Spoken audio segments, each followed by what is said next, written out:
अपनी एनिवर्सरी की पार्टी को बीच में ही छोड़कर शालिनी अपने कमरे में आ गई। उसके आंसू रुके रुक नहीं रहे थे। रही सही कसर तो नवीन ने उस पर चिल्लाकर पूरी कर दी।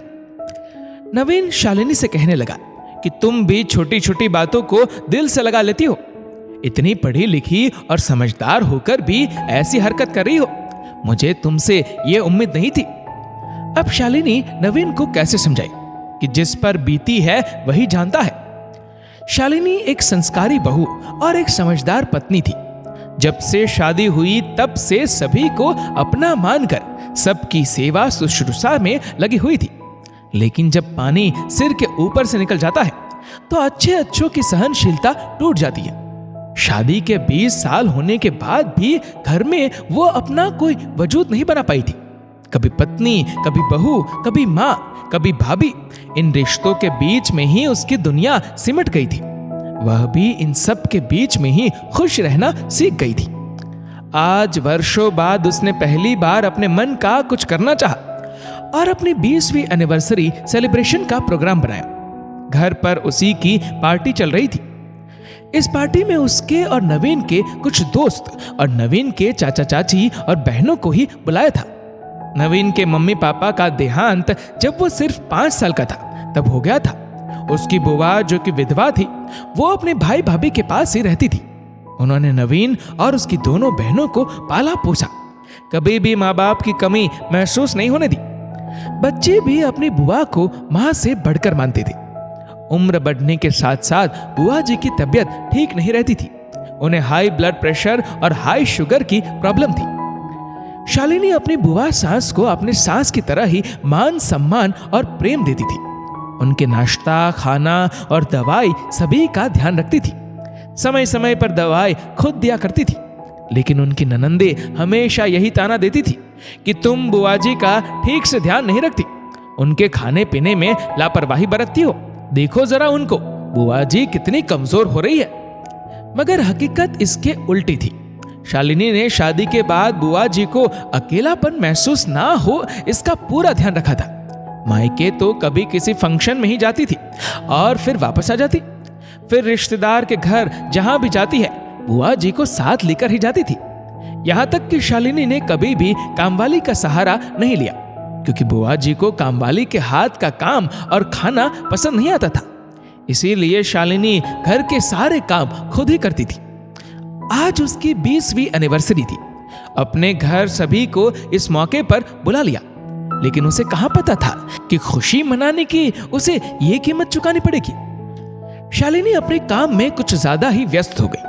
उसने बुआ जी को सब कुछ कमरे में ही दे दिया और कहा कि जब सभी गेस्ट आ जाएंगे तब मैं आपको वहां बुला लूंगी, तब तक आप दवा लेकर आराम करें।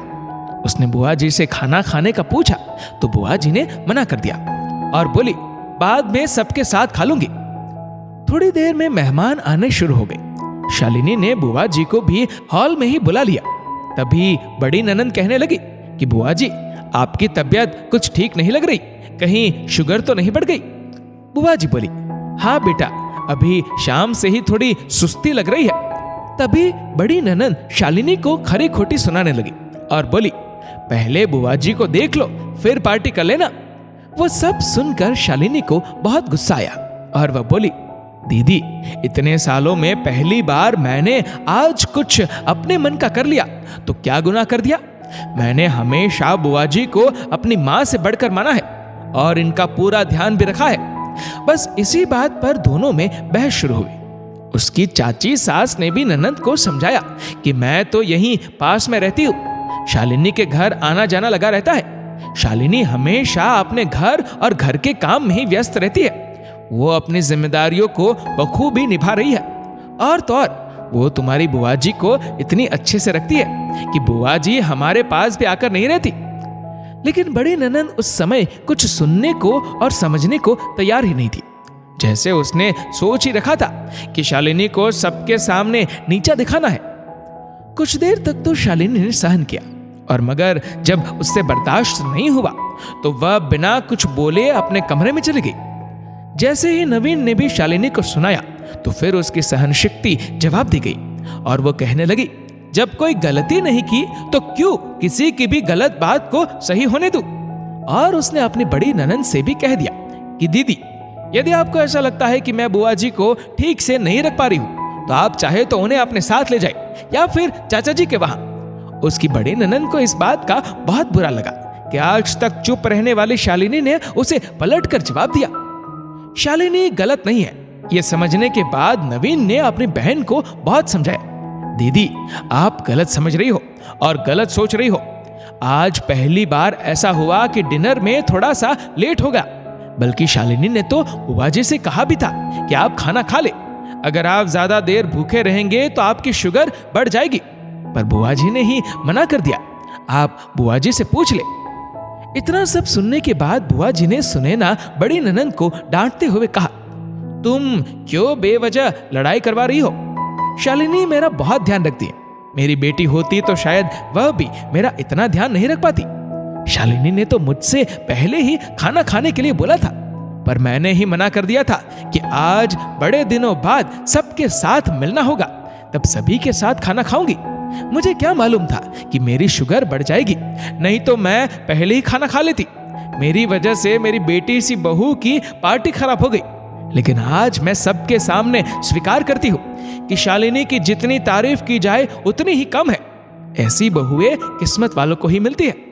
इसने सच में मेरा बहुत ध्यान रखा है। मेरी डांट खाकर भी मेरे परहेज का ध्यान रखती थी। कोई और होती तो अब तक तो मेरा जीवन ही खत्म हो गया होता। मेरे भैया भाभी ने जितना मान मुझे दिया, उससे भी बढ़कर शालिनी ने मुझे सम्मान और अपनापन दिया। जीवन की अंतिम बेला में हम लोगों को और क्या चाहिए? मेरी बहू मेरा अभिमान है। कुछ देर से ही सही सुनैना को अपनी गलती का एहसास हुआ और उसने शालिनी से माफी मांगी और कहा, शायद मुझे तुम्हारा ज्यादा अच्छा होना पसंद नहीं था, इसलिए ऐसा बर्ताव कर बैठी। आगे से ऐसा कभी नहीं होगा, कहकर उसने शालिनी को गले लगा लिया।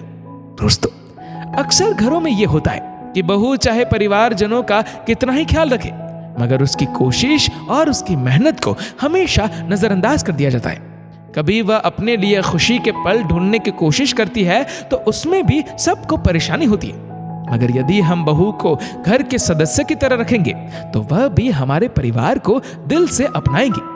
इस वीडियो को लेकर आपकी क्या राय है, नीचे कमेंट करके जरूर बताएगा। और अगर आपको वीडियो अच्छा लगा हो तो इस वीडियो को लाइक करिएगा, शेयर करिएगा ज्यादा से ज्यादा लोगों तक, और ऐसे ही और भी इंस्पिरेशनल वीडियोस के लिए सब्सक्राइब करें हमारे यूट्यूब चैनल को और फेसबुक पर फॉलो करें हमारे पेज को।